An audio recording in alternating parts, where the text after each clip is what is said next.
چھوٹے شاہینوں کی بہت بڑی فتح، پاکستان نے انڈر 19 ایشیا کپ جیت لیا۔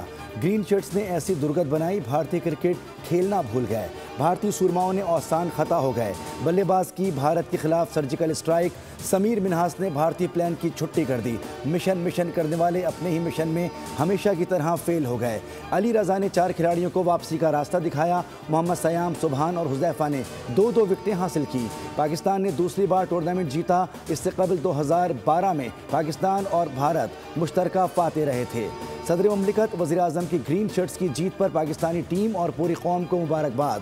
وفاقی وزیر علیم خان، گورنر سندھ کامران ٹیسوری، وزیر مملکت اوورسیز اون چودھری، وزیر اعلیٰ پنجاب مریم نواز اور دیگر کی بھی مبارکباد۔ سینیٹر شہری رحمان نے بھی مبارکباد پیش کی۔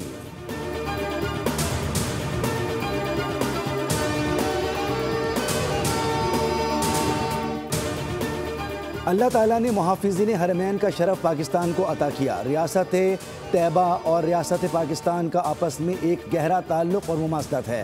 دونوں کا قیام کلمہ طیبہ کی بنیاد پر ہوا۔ Chief of defence forces field marshal Syed Asim Munir کا قومی علماء مشائخ کانفرنس سے خطاب، کہا کہ آپریشن بنیان المرصوص میں اللہ کی مدد شامل تھی۔ کسی بھی اسلامی ریاست میں ریاست کے علاوہ کوئی جہاد کا حکم یا فتویٰ نہیں دے سکتا۔ افغان طالبان کی پشت پناہی سے دہشت گردی کے ذریعے ہمارے معصوم شہریوں اور بچوں کو نشانہ بنایا جا رہا ہے۔ افغانستان کو فتنہ الخوارج اور پاکستان میں سے کسی ایک کا انتخاب کرنا ہوگا۔